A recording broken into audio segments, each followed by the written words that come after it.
Today we're gonna discuss about plant tissues. What are plant tissues? So plant tissues क्या हैं?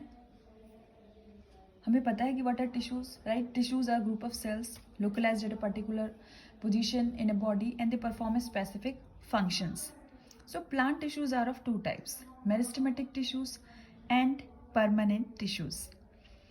अब ये जो दो प्लांट टिश्यूज हैं मेरिस्टेमेटिक और परमानेंट, ये किस बेसिस पे हमने डिवाइड किया है? On the basis of the capacity to divide, right? So we are having two plant tissues, meristematic and the other one is permanent tissues. Meristematic, from the term itself we can make it out.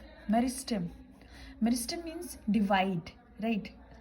Meristos, Greek word meristos से ये term लिया गया है meristem. इसका मतलब होता है divide करना. मतलब meristematic tissues are more dividing, they have more capacity to divide as compare to the permanent tissues. Let's see. Meristematic tissue immature cells से बने होते हैं. सेल्स जो हैं मतलब उनका काम ही है डिवाइड होते रहना. They will not stop dividing, they keep on dividing, they keep on forming new cells, they are active in nature, divide होते रहेंगे, right? Till they mature, till they attain a maturity stage, right? So the growth of plants occur only in certain specific regions. अब plants की जो growth होगी वो एक certain specific reason में होगी. प्लांट की पूरी बॉडी में ग्रोथ की सेल्स नहीं होंगी, right? The cells which leads to the growth of the plant body, of plant organs, they are not present in the entire body of a plant. They are localized in a specific regions, right? This is because the dividing tissue, also known as meristematic tissue, is localized only at these points. अब meristematic tissue भी कुछ कुछ points पे localised है plant की body में. ये हर जगह प्लांट की बॉडी में नहीं मिलेंगे, कहीं कहीं बॉडी प्लांट की बॉडी में किसी किसी हिस्से में लोकलाइज्ड होंगे, right? Where they are located and they perform a specific function which leads to the growth of a plant body. अब depending on the region where they are present, किस region में plant की body में कहाँ पे ये मिलेंगे, on the basis of their locality, on the basis of their region where they are present, meristematic tissues are classified as. ये जो मेरिस्टेमेटिक टिश्यूज का क्लासिफिकेशन हो रहा है तीन में, apical, lateral and intercalary, right? We are classifying meristematic tissues into three types: apical, lateral and intercalary. Apical, lateral, intercalary on the basis of what? On the basis of their locality, on the basis of the region where they are present in the plant body, right? So new cells produced by meristem are initially like those of meristem itself. meristem dividing cell, जो dividing cell से नई cell बनेंगी वो पुरानी cell की तरह ही होंगी, right? जो हम सेल थ्योरी में पढ़ चुके हैं सेल चैप्टर में, the new cells arising from the pre existing cells. But as they grow and mature, their characteristics slowly change and they become differentiated as components of other tissues. जैसे जैसे वो grow होंगी, mature होंगी, उनकी characteristics slowly change हो जाएंगी और वो डिफ्रेंशिएट हो जाएंगे क्या? Components of as components of other tissues की तरह काम करने लगेंगी, उनकी कैरेक्टरिस्टिक चेंज हो जाएंगी, राइट? सो बात करते हैं, as you can see figure number 6.2. Here you can see three meristem,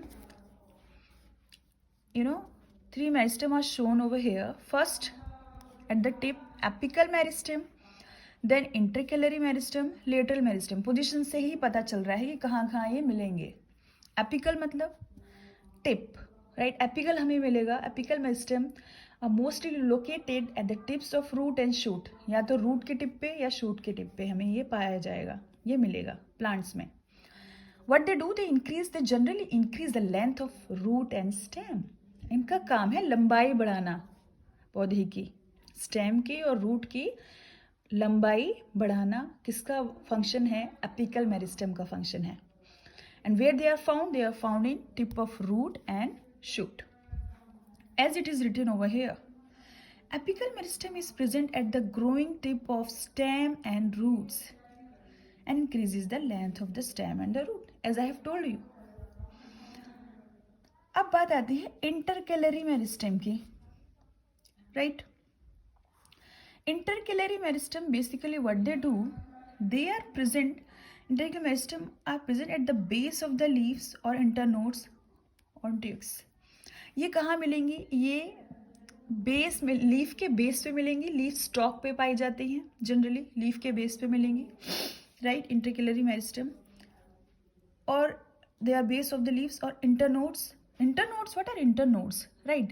The point at which, from which the leaf is originating, that particular point is known as node, right? From where new branch or a new leaf is coming out, new stem is coming out, new branch is coming out, that particular point is known as a node.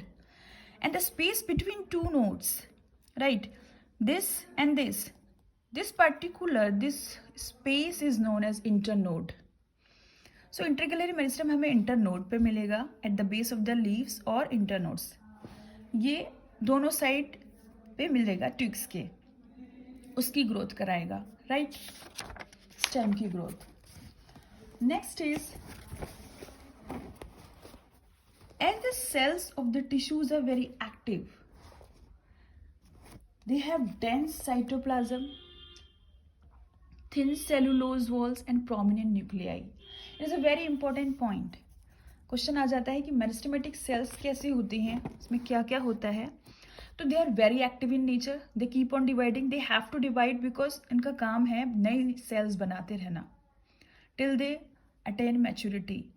और cell के पास dense cytoplasm होगा, prominent nucleus होगा, prominent मतलब बहुत clearly जो दिखेगा, और थिन सेलुलोज वॉल्स होंगी, थिन सेल वॉल होगी which are made up of cellulose, dense cytoplasm होगा and prominent nucleus होगा, vacuole नहीं होगा. Why they lack vacuole? It is very important. Meristematic tissues vacuole क्यों lack करता है? क्योंकि meristematic tissues का काम है एक्टिव रहना, तो वो हमेशा डिवाइड होती रहेंगी, सो दे नीड एनर्जी, राइट. तो उनको ज़रूरत ही नहीं है स्टोर करने की फूड. वैक्यूल का काम क्या है? फूड स्टोर करना, वाटर स्टोर करना. उन्हें ज़रूरत ही नहीं है कोई चीज़ स्टोर करने की, because they need water, food, everything for active division, to keep in to maintain that activity they need energy, and energy comes from where? Energy comes from food, so there is no need to store food, so that's why they lack vacuoles. ये हो गई उनकी sales के बारे में बात. अभी हमारा एक और बच गया है here, lateral meristem. Lateral meristem क्या करता है? अब जो है गर्थ, थिकनेस कौन बढ़ाएगा? Thickness, who is responsible for the growth of the that girth of the stem. उसकी चौड़ाई, उसकी गर्थ की इंक्रीज जो हो रही है वो किसकी वजह से हो रही है? कौन से मेरिस्टम की वजह से हो रही है? Lateral meristem. So the girth of the stem और root increases due to the lateral meristem. क्या हम यहाँ पे इधर lateral meristem, right. So in between, inside this stem, here we found what? Lateral meristem, which is responsible for secondary growth. These two will be responsible for primary growth, for increasing the length of the root and shoot. And what they do, they increase the length of the root and shoot. ये increase करेगी, और जो चौड़ाई बढ़ाएगा तने की जो चौड़ाई बढ़ती है वो लेटरल मेरिस्टम करेगा. पहले ये दोनों काम करेंगे अपना, देन लेटरल मेरिस्टम अपना वर्क करेगी, right. This is about meristematic tissue.